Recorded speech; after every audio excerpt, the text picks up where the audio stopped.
In It Together SC and the Diabetes Action Council of South Carolina present Wellness Wednesday every Wednesday on Coping with Trey Taylor. Coping.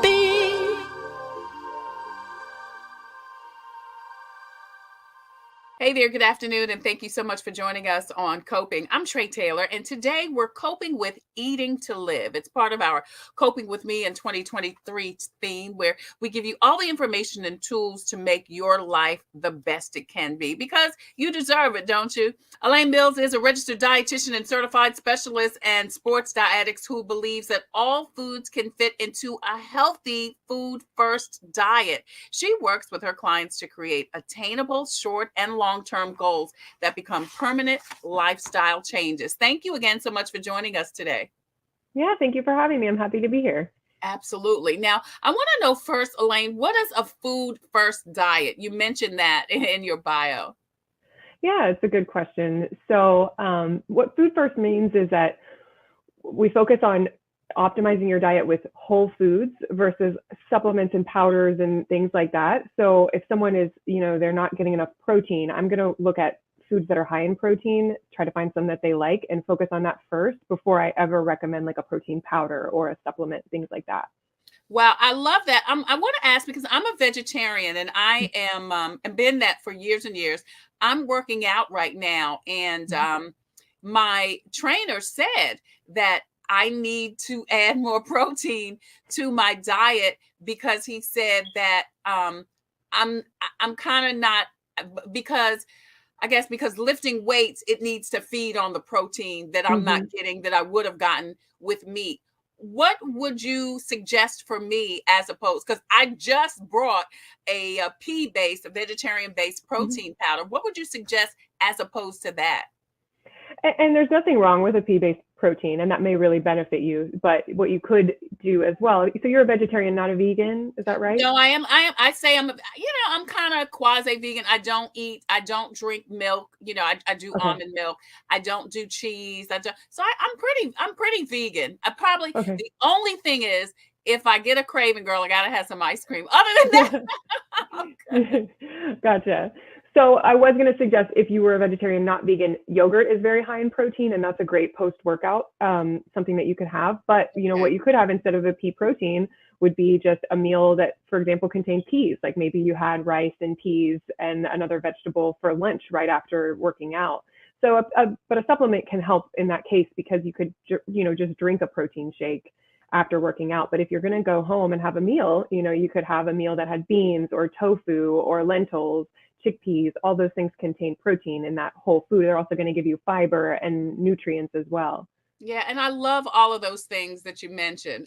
You also said that all foods can fit into your diet. And we know a lot of times, especially, first of the year when people are talking about diets, they have to cut out certain things. What do you feel about that? You say no. Yeah, surprisingly. But really, it's really about the whole picture. And it's not any one food that is causing, any issues for you. It's all about the portion. And oftentimes, and I've been doing this for a long time, so, with many people, when they say, oh, this food is bad, I can't have this food, can't have any sugar, I can't have any cookies, I can't have any brownies, what that leads to is actually binge eating later. Or it may lead to, you said you like your ice cream.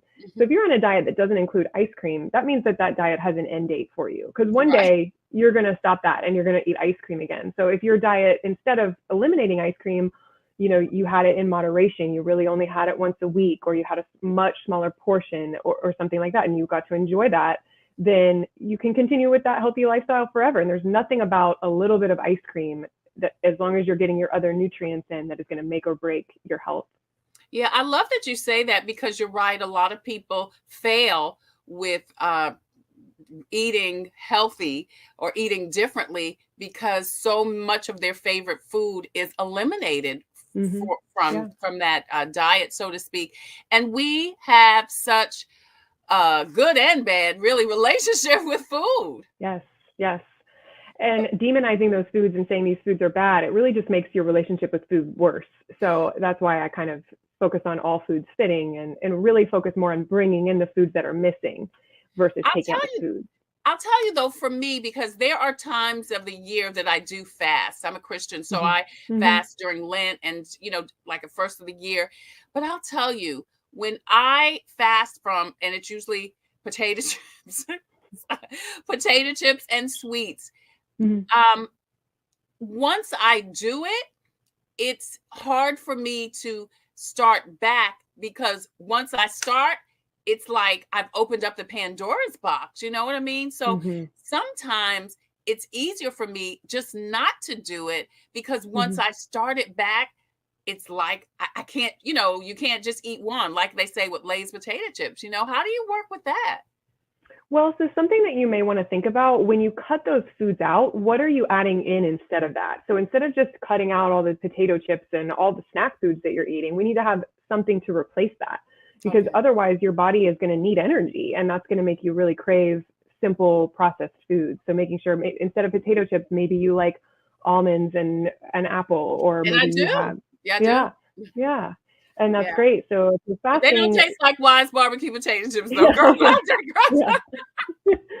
Well, and that's when you do eliminate something that you really like, sometimes that can make you want it more. Just like with kids, if you take something Yes. away from them, then they want it even more. So that's why when you can, it is good to kind of say, okay, well, I can have that whenever I want, but that makes me want it less because I don't need to binge on it now because I can have it tomorrow and I can have a smaller portion.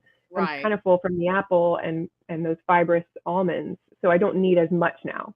Right. Alaine Mills joins us. She's a registered dietitian and certified specialist in sports dietetics at MUSC. It's part of our Coping with Me in 2023 series. And she's talking about eating and how you can uh, modify your diet for your health. We talked a little bit about sugar earlier, Alaine. How much sugar and salt, those seem to be the two things that we need to eliminate the most. How much is too much?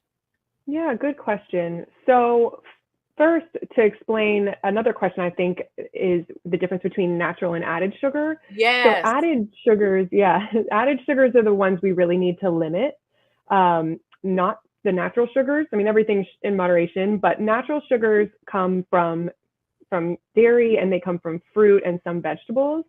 So those are naturally occurring sugars, like in an orange, in an apple, in a banana, in a potato. Those are naturally occurring sugars. So those So we are can't those. get too much of those. No, well, you can always get too much. You could drink too Okay. much water. So everything you can get too much of. But what the type of sugar that we really want to limit is the type that is added sugar. So for example, like in a soda, in a candy bar, in ice cream, in a lemonade, in a cereal, like a sugary cinnamon toast crunch or something like that. Those are Hmm. added sugars. So those are the ones that we want to limit. And then the amount that you really want to limit to really give you a number, for women, it's 25 grams a day. And for men, it's 36 grams a day of added sugar. And they do differentiate that on our food label now. It used to not be different. It would just say sugar and it would include the natural and added, but now it's differentiated. So you can look underneath carbohydrate, you can look and see it will say added sugar and tell you how many grams. And in, like, for example, in a bottle of Dr. Pepper, it has about 70 grams of sugar. So that's Mm. more than you need in the whole day. So, but with things like fruit and vegetables, those we can have more of. So you don't need to limit or count the grams necessarily of those that you get. Okay, so fruits are okay. Like you said, the added sugar are those are the ones we have to be conscious about. I want to talk about salt, but I first want to, since we're talking about sugar, stay on sugar and talk about diet soda versus regular soda. My sister-in-law was here for the last couple of days, and I had some diet or no sugar, something like that, ginger ales, because I am trying to limit the amount of sugar. Even with the Gatorade that I have for the kids, I do the no sugar Mhm. version. But she said those are worse than the regular ones because according to her, and she's not a dietitian, but Right. according to her, your body doesn't know how to process the fake sugar. What is that true? So that's not quite right. So we have artificial sugars in those drinks, in diet soda and in zero sugar Gatorade. We have artificial sweeteners, and so artificial sweeteners, they sweeten the food without giving you any calories and without providing any sugar. So they are better if you're talking about weight loss. If you have diabetes, they're definitely better. You definitely shouldn't be drinking regular soda if you have diabetes. But they are very, very sweet, and artificial sweeteners are actually up to 200 times sweeter than a gram of sugar, gram for gram. So they can really affect kind of your cravings. So it can make you crave sweet things later. So that's one thing that's not so good about them. And then another thing too is that there's new research about the gut microbiome, which I won't go too much into, but there is some research to show that artificial sweeteners alter your gut microbiome, possibly in a negative way. So it's really everything in moderation. So you don't want to drink diet soda all day because you'll be getting a lot of artificial sweeteners, and we want to drink mostly water. And all sodas actually are very acidic. So that environment is not good for your teeth. So it doesn't matter if it's regular or if it's diet, that's very acidic for your teeth. And that's, not good for you. So you really want to limit. You could have a small Coke, or you could have a small Diet Coke. It really depends on your goals. Yeah, I don't really do much. Like I said, I was, with the kids, I'm trying to not give them as much sugar. Probably the sugary cereals are the biggest thing that they do have. But I mean, I'm a vegetarian, so, and they're not, but I do, do a lot of fruits, a lot of vegetables. And again, I know people are always, and we drink water 99% of the time, but people are concerned about the sugars that they ingest. Speaking of which, and you touched on this a little bit when you talked about the fruit, but what about honey versus agave versus sugar versus brown sugar? So this is probably not what everybody wants to hear, but they're all going to affect your blood glucose in the same way. So all of those they do contain sugar. And all of those are added sugars. So it's really kind of a bit of a myth that those are healthier options.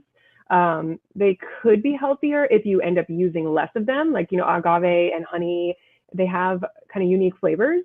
So you may be able to use less honey than you would of a tablespoon of regular table sugar, but gram for gram, it's still added sugar. It's still going to affect your blood sugar. They don't provide any other nutrients. So a lot of times people will say that honey and agave, they contain a lot of nutrients.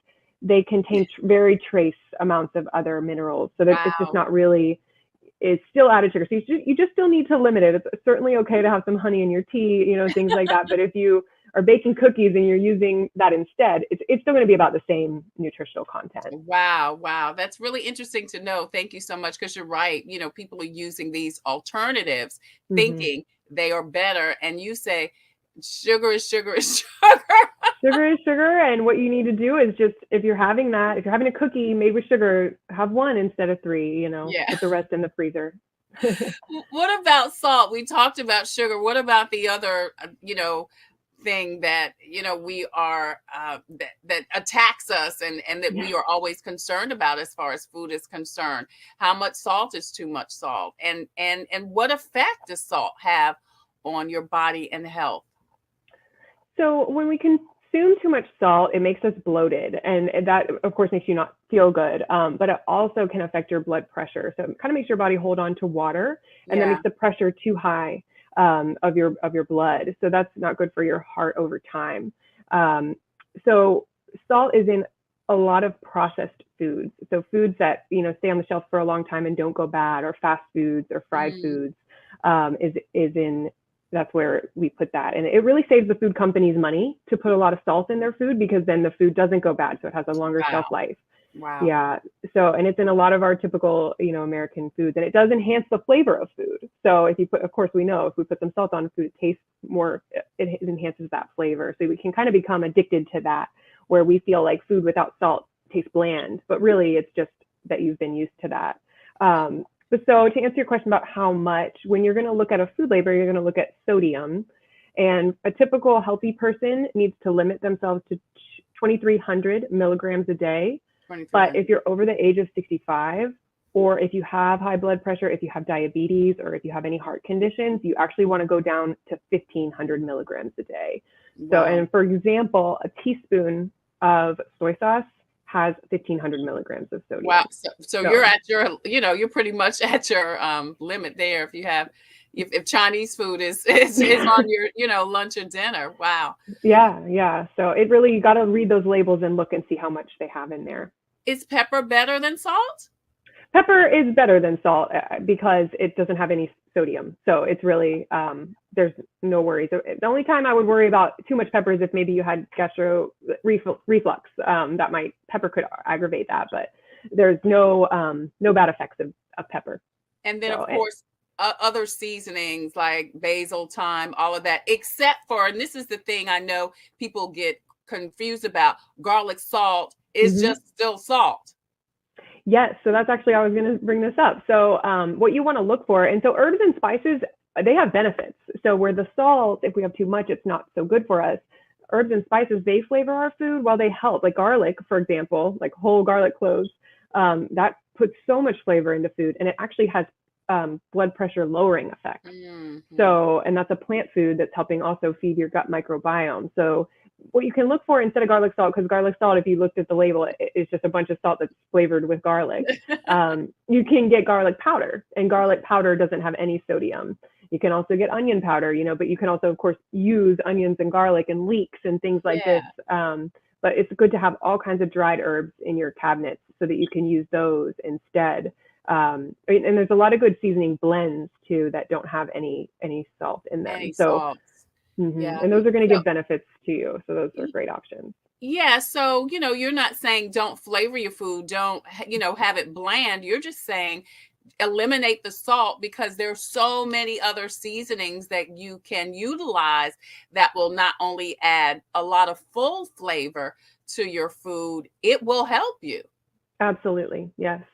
Yeah. And usually too, when you're cooking, unless you're cooking really from scratch, if you're making something and it has a broth or a stock, or if it has a canned beans in it or something, you're already getting some salt from that. So really you definitely don't need to add more salt, so. Should we wash off our canned and frozen food to eliminate salt? Good question. Frozen, you don't need to. When you're looking for frozen vegetables, just look at the ingredients list to make sure it's just, if you're looking at a bag of broccoli, the ingredients should just be broccoli. They don't add salt to frozen vegetables unless it's like in a butter sauce or something like that. But for the canned vegetables, it is good to rinse them, and that will eliminate a good bit of the salt, not all of it, but it will eliminate a good bit of that. You can just rinse it real good in a strainer. Yes. Should we use the broth that it's in, or should we chuck that too? So that would be high in sodium. You can use it, and I'm not saying that's like going to be the worst thing you ever did, but that would contain a lot of salt. Yeah. Alaine Mills is from MUSC. She's a registered dietitian, and we're going to come right back and talk about vitamins. Do they have a place in your eating lifestyle? The best and worst times to eat, and how your sleep affects eating. It's all a part of our series, All About Me in 2023. Today, we are coping with your food health and your food lifestyle. We'll be right back with more next. Thanks, Alaine. We'll come right back. Thanks. Hi, I'm Judy Gatson. As a news anchor, wife, and mom, I know how important it is to take care of our health. Part of taking care of our health is knowing if you're at risk of type 2 diabetes. Prediabetes is a serious health condition and puts you at risk of developing type 2 diabetes. It's estimated that more than 1.3 million South Carolinians have it, and up to 90% have no idea.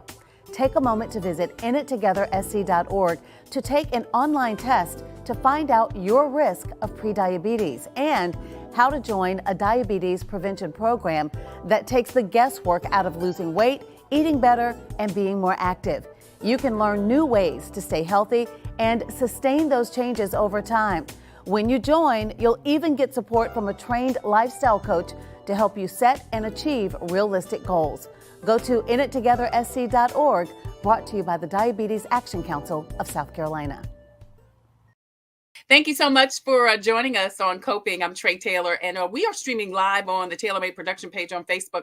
Please go over there, hit like and share and follow. Find out when we go live every Wednesday for Wellness Wednesday from In It Together SC and the Diabetes Action Council, and then on Thursday and Friday. We're also streaming live on our YouTube channel. Now, there you'll find 3+ years of information, interviews, and content to help you cope. We also have a presence on Instagram and also on Twitter. Hey, don't forget that scrolling at the bottom of the screen, you'll find all types of resources as far as where you can get your COVID vaccine, your COVID test, and also your flu shot, financial resources, and so much more. So please post and share so we can get the message to the masses. It's all about me in 2023. That's our theme for this year. And we are giving you information, advice, suggestions, content to help you move forward with your personal and professional life on our series. Today, we're talking about food and our relationship with food. Alaine Mills is a registered dietitian and certified specialist in sports dietetics at MUSC. If you're just joining us,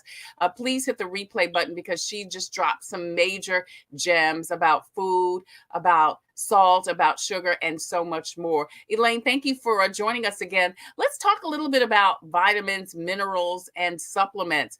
Are they needed in our diet, or should we just eat right, so to speak, so we don't have to take the vitamins? So it's going to be, it depends is the short answer. And then the long answer is, of course, if you have your labs checked and you have something, it's very common to be low, and things like vitamin D is a very common, B12, Yeah. sometimes people are low. But as I mentioned before, I always, when I work with people, even if that was low, depending on how low it is, we may just start with trying to use food first to get those nutrients in. So I can recommend some foods that are high in B12. If you're a vegetarian, I can recommend some vegetarian options that have B12.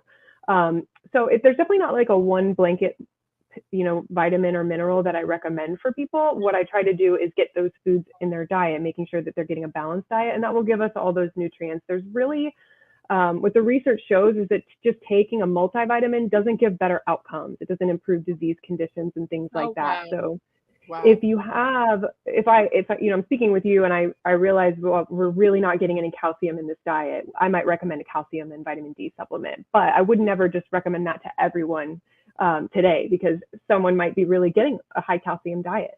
So where do we find that out? Do we work with a registered dietitian like you? Do we talk to our physician? How will we know? Yeah, talking with a registered dietitian or your doctor, I think, would be the best place to start. You can actually go to your doctor to ask for a referral for a dietitian. There's no referral actually to meet with me, so you can just schedule an appointment online. But you can also talk to your doctor, have your labs checked, especially if it's been a while since you had your labs checked. But either way, you could come and talk to me. I'll get like a real good food history and find out what gaps may be present in your diet. And that would be the best place to start. I love that you say that, because I don't think we even think about working in a dietitian to our yearly or bi-yearly, doctor's visits. I mean, we just go to the doctor, or what, depending on what our age is, we may go to a gynecologist or whatever, but I don't think a lot of people think about, okay, let me bring the dietitian into those group of physicians. But what you're saying makes so much sense, because you would know best, to kind of look at our labs to see, okay, you need to eat this, maybe you don't need to eat this, a little bit more of this, a little bit less of this. So you do take clients, patients. Yes, I do. And there's no referral required. And I think and I can send you, of course, the information on that so that you can get it out to people. But I think it is really important. And I think the reason why we don't do that is because oftentimes doctors, they wait to send a referral to a dietitian until, someone's A1C is high, they might get Something's diabetes. wrong. Yeah. And something's wrong. Yeah. So it is always a good idea to do a check-in, because your doctor, number one, they're not really specialized trained in nutrition, but they also, even if they were, don't have the time to spend really going through your diet. So that's what the dietitian is for. Exactly. That's why we exist. So yeah. Yeah. So Alaine Mills is a registered dietitian and certified specialist in sports dietetics at MUSC. She just made a great point. Put her and folks like her, dietitians, into your regular schedule of physicians, so that periodically, and what is it, 2 times a year? How often should we see a dietitian, Alaine? I think you could start with 1 time a year. And then, if you came to meet with me and we determine there's some real gaps in your diet, things that need to be done, you might even come back for a few months, every month, until we get kind of things tied up and taken care of. And then maybe you come back next year. But even just once a year, you know, I may say, it looks like you're doing everything right, and I won't need to see you again until next year. So. Awesome. Awesome. I want to ask you a couple of more questions before we wrap up today. Are there the best times and worst times to eat? I know we talk a lot about don't eat, you know, a couple of hours before you go to sleep. Are there, how is that true? So really what matters is the total amount of food that you eat in a whole day. So, you know, scientifically, you're not going to gain weight no matter what time you eat, as long as you don't eat too much. So if we eat too much, that extra food, that extra energy, it does have to be stored, and that's how we start gaining weight. But there's not a magic time of the day where your body says, I'm going to start storing fat now because I know you're about to go to bed. That being said, when you're about to go to bed, we don't really need a lot of energy. That's the last time we're not going to be using very much energy. We need the food earlier in the day. And when you exercise, it is important to have nutrients and protein throughout the day. And you definitely want to have carbohydrates for energy before you work out. So there is definitely timing that comes into play. Again, it's going to sort of depend on you, your schedule, and everything like that. But it is good to eat every 4 to 5 hours to get that protein into your body and keep you in kind of a positive way to keep building muscle and maintaining that muscle mass. So you suggest eating, kind of grazing, and I'm a grazer. You suggest instead of doing maybe 3 meals a day, every 5 hours. Well, you know, 3 meals a day I think is really good, and then maybe some small snacks in between. Grazing for some people can be bad because that might lead to not portioning. So if you're grazing, you're kind of just imagining you just grabbing things in the kitchen and not really plating food. But I think plating food is very important. You always want to take things and put them on a plate or in a bowl, never eating out of a bag or anything like that. And it is good to have a schedule, but you know, if you have breakfast at 8 and then you have lunch at noon and then you have dinner at 5, you may only need to have one snack in between that to keep you through. And when you have a snack, you know, between your meals, that can help you to not overeat at the next meal because you're not so hungry. You know, you've kind of had something to tie you over. Right. But everybody is different. So there's not a one thing that I recommend, but that, you know, generally eating throughout the day works better for most people. What we talked a little bit about, you know, not needing energy late at night when you're getting ready to go to sleep. Does sleep have an impact on our eating habits?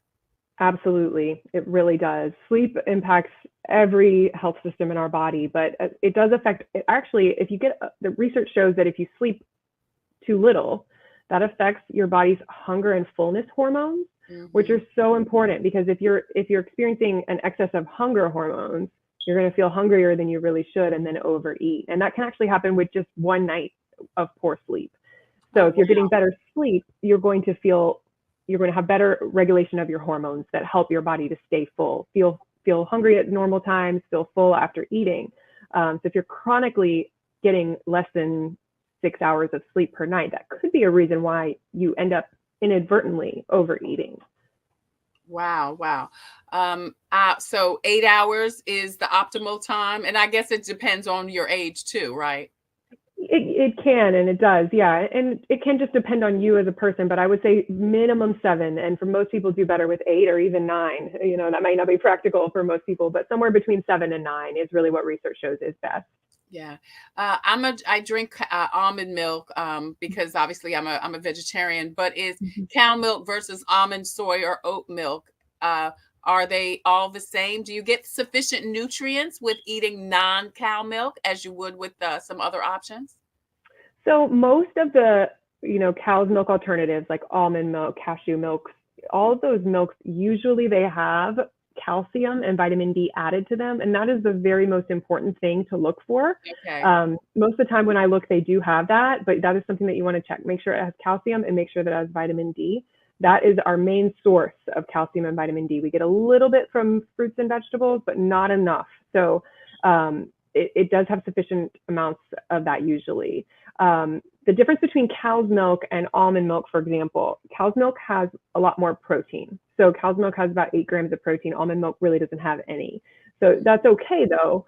We just need to make sure, like for you, for example, I wouldn't recommend that you have almond milk after you work out. You could have it, but then you would also want to have some of those meals we talked about, like maybe some lentils, maybe some tofu to give you that protein, because the almond milk isn't giving you that. But for somebody that drinks cow's milk, I'd say, oh, you can have some milk after you work out, or you can have some yogurt. That'll give you protein. So when we have those alternatives, they just don't provide protein.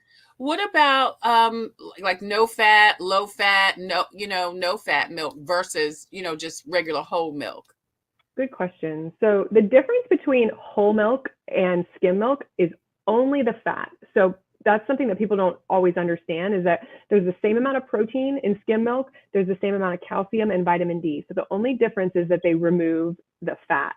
So, and the fat in milk is saturated fat, which can affect your cholesterol. So generally it's better to have a lower fat version, because you're still getting the calcium, you're still getting the vitamin D, and you're still getting that protein. But it depends really, again, on the person. For some people that really need a lot more calories, I might recommend whole milk for them. Yeah. Now, finally, you say that you kind of work with your clients to create short and long-term goals that they can achieve and attain. What does that look like? How do you craft a successful eating plan, long-term and short-term? Yeah. So usually what I do is, when a person comes to meet with me, they are always eager to tell me their long-term goals. I want to lose 50 pounds. I want to be a vegan, but I don't know where to start. So I may say, okay, well, your goal is to be a vegan, but you don't know where to start. And you're really, maybe I do a diet recall with them. They're really not eating any legumes, which is really important to get if you're going to be a vegan. So we might start by just setting a goal, a short-term goal, to include beans in your diet 4 times a week. Mm-hmm. And maybe also to remove something that's animal-based. So maybe we're going to remove the animal-based protein at lunch. So those would be the short-term goals. And then the long-term goal is of course, going to be fully vegan, for example. So we're going to set some short-term attainable goals, and that's going to vary per person, because some people may be halfway through a journey when they come here, and some people may be at the very beginning. So we'll set those short and long-term goals, and then we'll have check-ins to kind of keep us moving towards that long-term goal. And that helps with accountability, because really oftentimes that's the thing that's missing. When you have these goals, these New Year's resolutions to lose 50 pounds, who's holding you accountable to that after, January 5th? So that's what I can be here for. Yeah, I love that, because you can kind of help them craft, as you say, something that's going to make sense, something that's not going to be, let them down, because it makes sense, instead of, like you say, oh, next week I'm going to do this big thing. And that's not going to happen. Right. It's just not practical. So, it's not practical. Yeah. Alaine Mills is a registered dietitian and certified specialist in sports dietetics. What is sports dietetics? It's a good question. So I specialize in helping active people, like athletes, or just people that are recreational and active people. Like you were saying, you started exercising. So I have a specialty training in kind of sports nutrition is really what it is. Yeah. She's at MUSC, and she believes all foods can fit into a healthy food first diet. And as I said, she works with her clients to achieve attainable short and long-term goals that become permanent lifestyle changes. She is open to accepting clients. So you can see her information on the screen if you want to consult with her about attaining your lifestyle and eating goals, and even just to find out where you are, what you need to eat a little bit more of, what you need to eat a little bit less of. Because as we found out during the interview today, bringing a dietitian into your circle of physicians is so very important. That's what they specialize in, making sure you're eating the right things. So Alaine is one of those people. Alaine, thank you so much for joining us today. This has been really, really an interesting and fascinating conversation. And here's hoping that some people contact you, or at least they are conscientious about how food plays into your daily life, your lifestyle, and how it does not have to overtake you. You can enjoy food and it do the good for you that it's supposed to do. It's supposed to help us. Yeah, exactly. Thank you so much for having me. I love talking about this stuff, and I love getting the word out and helping people. That's why I went into this field. So I really appreciate you giving me a platform. Absolutely. Thank you so much, Alaine. I appreciate it. We'll be right back with more Coping. I'm Trey Taylor. Hello, I'm Carolyn Sawyer, an entrepreneur and caregiver. Part of taking care of your health is knowing if you're at risk of type 2 diabetes. Prediabetes is serious and puts you at risk for developing type 2 diabetes. Up to 90% of South Carolinians who have it don't know they have it. Visit inittogethersc.org. Take an online test to find out your risk and join a diabetes prevention program. This message brought to you by the Diabetes Action Council of SC. Computers, they're a part of our everyday lives. But when they're not working, they're an everyday problem. So call Computers Unique, your everyday solution. 803-351-5821. Is your computer running slow? Won't turn on? Do you need a screen replaced? Or maybe you just need another computer? Well, Computers Unique is your one-stop shop for all your computer needs. They have a wide variety of new and pre-owned PCs, Macs, and tablets. So call Computers Unique, Dutch Square Mall. 803-351-5821. 803-351-5821. Our series, Coping With Me in 2023, is aiming to help you physically, mentally, spiritually, and emotionally get the life that you desire and deserve. And food is a huge part of that process. We're here with Chef Judy Etheredge at her studio in Columbia, South Carolina. And we're going to talk about food. You can see all of this beautiful food on the screen. And we're going to talk a little bit about how to prepare and what to eat. Now, Judy, this is such a colorful palette right here. You've got, lemons, oranges, bananas, grapes, peppers. What is this? Is this a cucumber? Is this cucumber? Carrots, green beans, lettuce. So this is showing that we should eat the colors of the rainbow, and I'm eating the colors of the rainbow. Go ahead while you talk. Absolutely, yeah. And the benefits of eating rainbow, I believe that's what God meant for us to do. That's why He put so many beautiful, veggies and fruit on this earth. And just anywhere you go, always make sure you find out what the local fruit or veggie is and enjoy something different. Right. And can you get too much of fruits and vegetables? Yeah, especially fruits. Fruits just, kind of have a natural sugar. Right. And for those that have problems with issues with sugar like diabetes, or they have insulin resistance or high glycemic levels, we recommend that maybe they stay with a half a cup of fruit. Okay. All right. So how much of fruits and vegetables should we be eating? Right. So I recommend for breakfast, for breakfast we can add a little vegetable to it, which can add a little fruit. But normally for lunch and dinner, we recommend a cup. Okay. And that's easy to get in. A cup of vegetables would be great. Or you can choose a half a cup of vegetables and a half a cup of fruit. So those would be a good way you can get a balance and get different types of fruits and vegetables. Is it good or bad? Does it matter if you eat raw vegetables or cooked vegetables? I'm eating these raw green beans. And I asked you yesterday, can I eat raw green beans? You said, yes, I'm eating them. It's a good snack. Yeah, that's good. She likes them too. And they're good also in the air fryer. And And I'm glad you mentioned that because I'm going to talk about air frying. But like the peppers, they're okay. And what is this? Is this a mango? This is a mango. Okay. Very delicious. Yeah. All right, so you're just saying get them in a couple of times a day. Right, absolutely. And especially like if you want to add a little flavor to it, a lemon would be a great way to get some, of course, vitamin C in, and also give your food a whole nother flavor. Yeah. It's all about building flavor. So you get fruits and vegetables, and you get like fruits you can put cinnamon on and help the taste of those. Right. Your vegetables, add a little garlic, fresh garlic or dried onions, and your favorite seasoning, of course, we're going to watch it. The soda, which is one thing we'll definitely watch.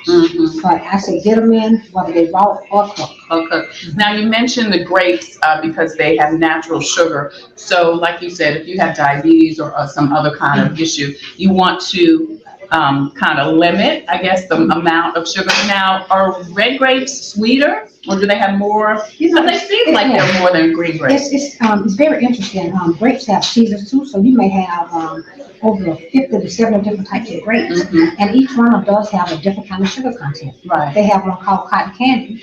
Right. And it's very sweet. They're too sweet. They are very sweet. So some of them do have different amounts of sugar in them. Yeah. Just like your apples. Yeah. Certain apples have more sugar in them. We're here with Chef Judy Etheredge. I know this is so unprofessional. I'm eating and talking at the same time. But we are talking about eating good food. This is good food, vegetables and all this.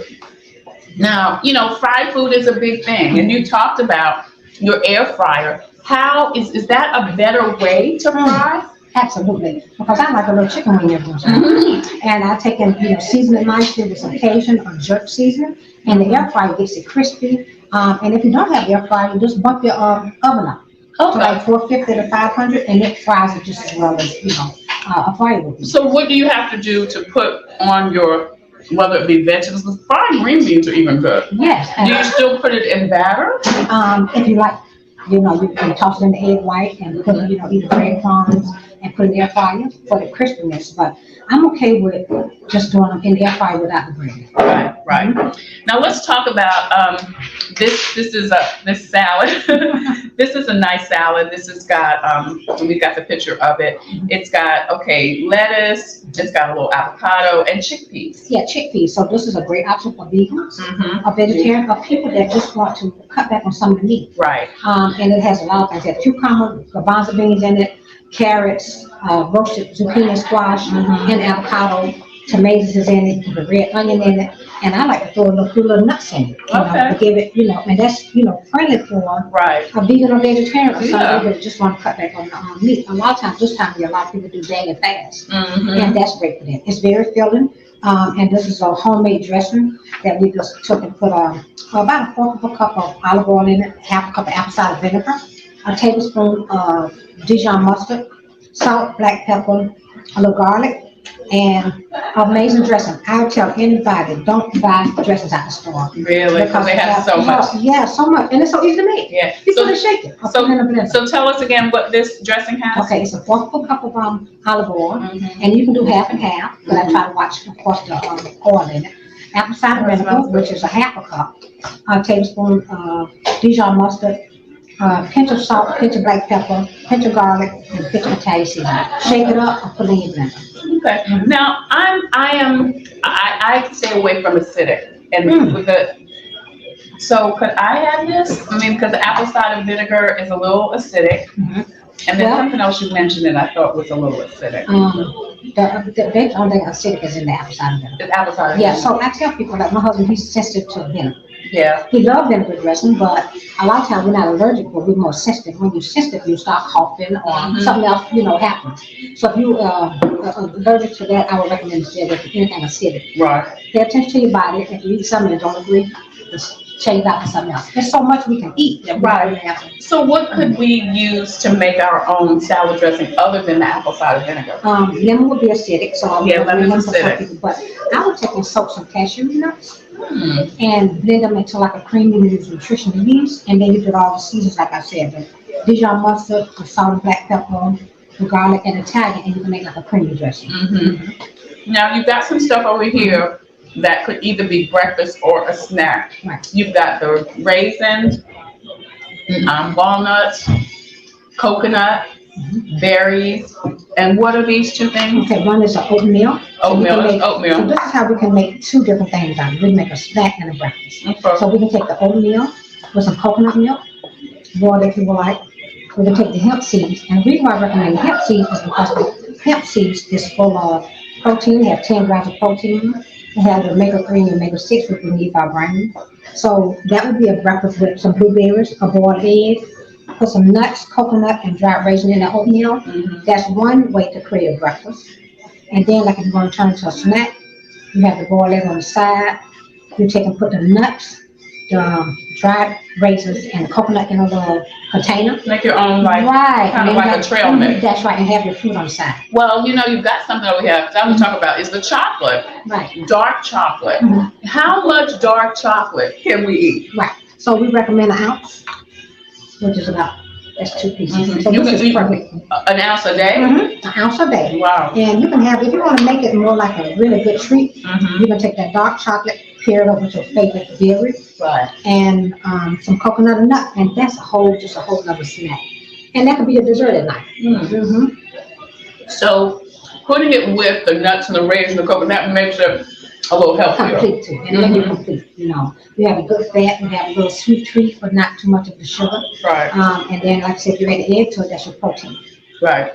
Judy Etheredge, Coach Jay, Chef Jay joins us today. It is all part of our series, Coping with Me in 2023. We are helping you get back on track spiritually, mentally, emotionally, physically, and today we're talking about how to eat good for you and good to you. Now, Judy, you do meal prep. I do. I mean, Judy's done meal prep for me for years. I buy my veggies and stuff like that. How much how much time should people devote into meal prep? You know, a lot of people say, I don't have time. Right. So I tell people I recommend it on a Sunday when you're home, that you can do a meal prep. Meal prep does take time. But so I would recommend, you know, maybe half a day, 3 or 4 hours.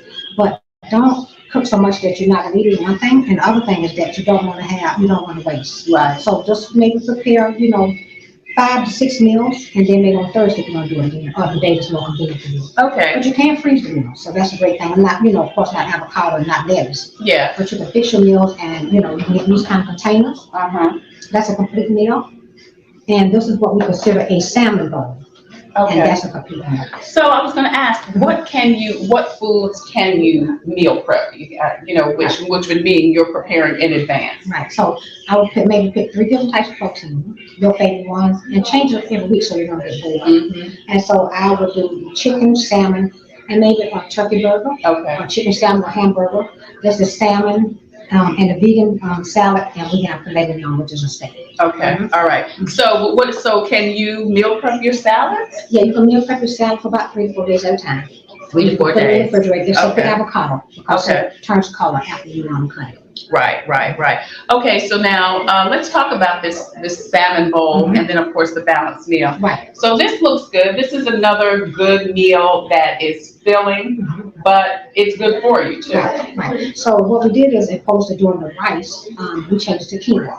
And like I was telling you before the show, that we do quinoa and rice mixed together. So let's find out what is quinoa, because a lot of people are hearing a lot about quinoa now, but don't know. So what is that? Well, quinoa is a grain, and this grain is good for you. This grain is very filling, and it also has a lot of protein in it, opposed to rice that does have more carbohydrates. And so the quinoa is really good because it's a protein. It's very filling. That's what I like about it. Yeah. It really full off of it. And the avocado will be a good fat. The salmon will be a good fat plus your protein. And then, like we said, with the theme of rainbow, we did the roasted zucchini squash, lima beans. You can pick any kind of beans, black beans, garbanzo beans are my favorite, white beans, whatever your favorite bean is. Right. And then we took and paired it with the lettuce and some carrots. You can put tomatoes on it. And after you heat it, you can cut up cucumbers on top of it. And most of the time, I can't even finish a bowl like that because it's so filling. That's what you want. You want to eat when you're full. And not just hungry all the time. Right, right. So like you said, you got salad, you got some avocado, salmon, you've got the quinoa under it. And it's, for those of you who don't know, it kind of tastes like a rice. It does taste like rice. So is quinoa better for you than rice? Absolutely. Because like I said, that protein component of it. And if you want to change it and make it some kind of sweet and savory, you can cook it with coconut milk. And you can add a little stevia to it, a little honey, and a little nuts and fruit. It's a whole complete meal just like that. Wow. And especially speaking to our vegans, you know. Right. And, if you notice, we didn't use any cheese or anything, but if you want to add feta cheese or goat cheese, I recommend very highly. So let's talk a little bit about cheese. Is there a good cheese and a bad cheese? I would say it depends on the body. So some people are very lactose intolerant. Right. But if you can tolerate, I like goat cheese personally. Right. Because it's not as processed and it's more close to what nature wants. Gotcha. So like for instance, they have what's called feta cheese. But you have to read on the back of the pack that authentic feta cheese is made out of goat milk. Oh, wow. Well, a lot of them have skim milk, and I just discovered it just by reading ingredients. So goat milk would be my #1 choice as when I would say that would be the best on cheese. Goat cheese would be. Goat cheese, okay. All right, so now you've got this balanced meal here, and you said you've got the filet mignon, the sweet potatoes. Now you've got 2 different kind of vegetables. You've got zucchini squash, and then you've got asparagus. Why 2 vegetables, and do we need 2 different vegetables? Well, speaking back to what we talking about, green and rainbow. But not only that, we like different textures, different, just like for the plate to look good. So I recommend it very highly. I would like 2 to 3 different type of vegetables. Yeah, I do too, but I'm a vegetarian. So that is a good thing because don't go back to the nutrients. And what we're going to talk about with that part is that a lot of the different things with all of this going on today is that it's full of nutrients. Right. I mean, it's full of stuff that you want to keep your hair looking good, your skin looking good, your weight down, your heart working, in good shape. All this good fat, good fresh fruits, fresh vegetables. You can't go wrong. Yeah, and that's the other thing I'm glad you mentioned, because everything in our body, our hair, our skin, reacts to the food that we put in. That's right. Now, I know a lot of people coming off of COVID, their food, people didn't go to the doctor, they weren't eating correctly, and I know you had a situation like that. It shocked me, actually. It shocked me, but I kept telling my husband, I said, I'm just not feeling myself. Yeah. My energy level was low, and I was afraid that two things were going on, that my A1C was going up, and that my hormones was acting. Wow. And when I went to my doctor and I said, I want you to do a panel of everything. So I got my physical starting in November. It took me 3 months really. So I did a physical from head to toe. Had my eyes checked. They was in pretty good shape, but I had 20/25 vision, so I could wear readers. I had my mammogram. Thank God they came back good. My pap smear. She checked my cholesterol. She took 6 of blood. She checked my cholesterol. My cholesterol went up 50 points. That was very frightening. And then my A1C. Yeah, because your cholesterol. That, because we were just talking before the show. You had a friend that just passed away, cardiac arrest. Lisa Marie Presley recently passed away. And cardiac arrest is different than a heart attack. Your heart just stops. And your cholesterol is one of those things you have to be conscientious about for cardiac arrest. Heart disease is the #1 killer of women. And the interesting thing though too, the young lady that I was speaking of, she's only 50 years old. Wow. And I mean, all the problem. Yeah, go ahead. When she had, a little bit of weight on her, but what I would encourage people is that you have to get your physical. Especially if you have issues running your family. Don't ignore yourself because it could be deadly. And I'm just so glad that I went to the doctor because everything was on the way. So now my iron was low. So I take an iron supplement, and then I take a stool supplement because iron locks you up. It does, girl. Yeah. So I had to take that, and then my hormones was all out of whack. And I was just shocked that I had gotten that bad shape just in 2 years. So I think about people two things, that don't have insurance, and I think about people that don't get checked out.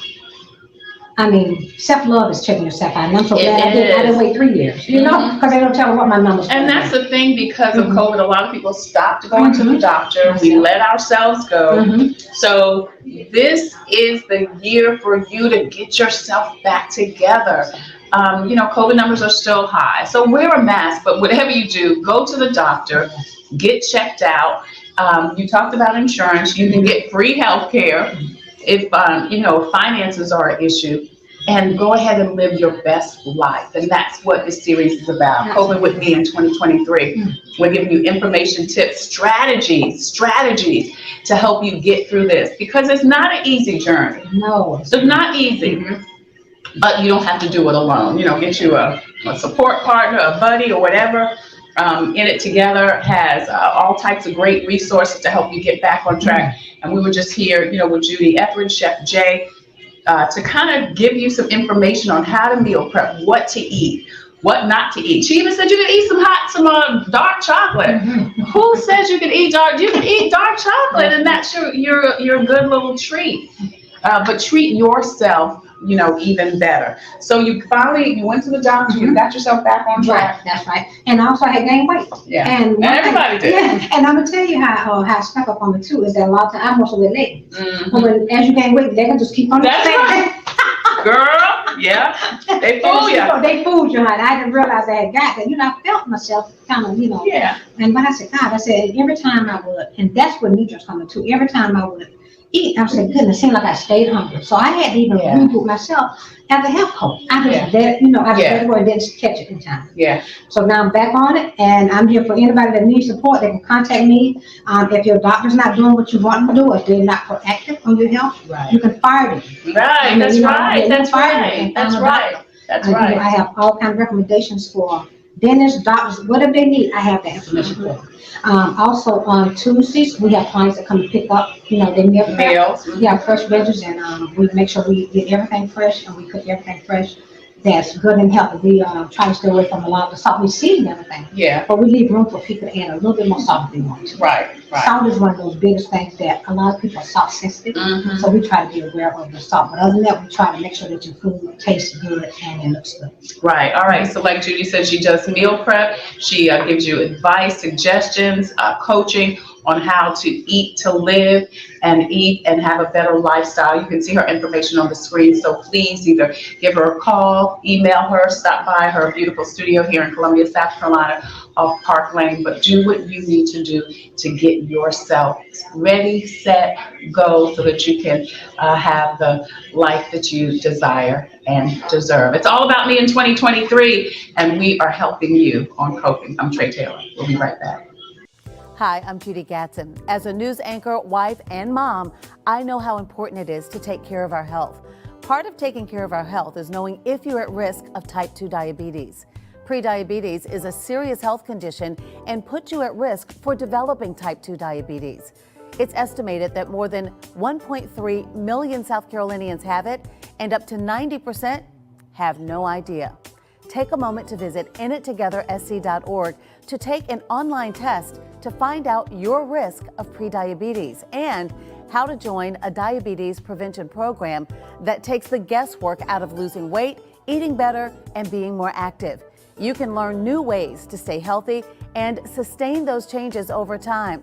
When you join, you'll even get support from a trained lifestyle coach to help you set and achieve realistic goals. Go to inittogethersc.org, brought to you by the Diabetes Action Council of South Carolina.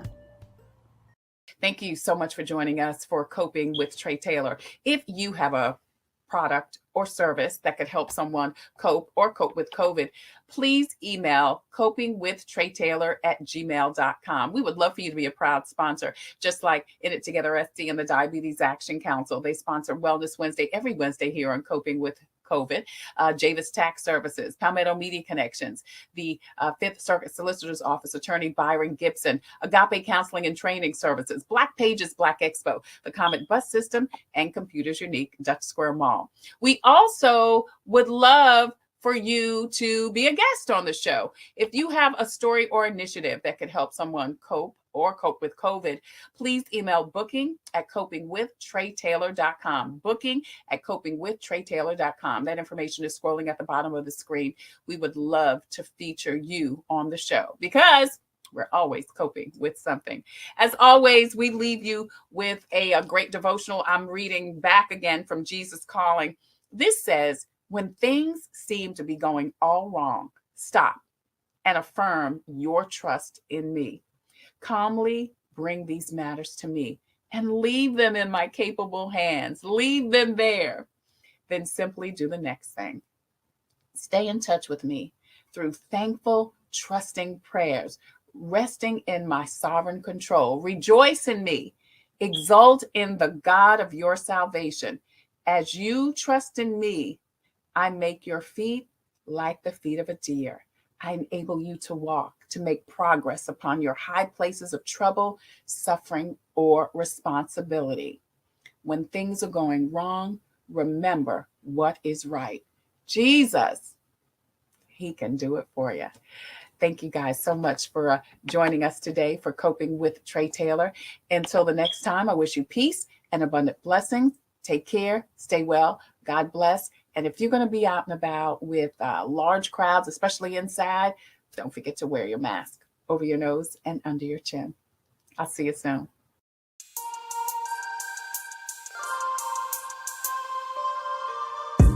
Coping, find peace of mind to survive through whatever. Coping, learning the way that we thrive all together. Coping, finding out what's real. Coping, we can heal, we can heal, we can heal. Coping with stress, coping with strife, bringing hope for success, for improving our life. Coping beyond hoping to do more than survive, ways to live a healthy life. Coping and promoting, learning what you can do, 6 ways to a better you.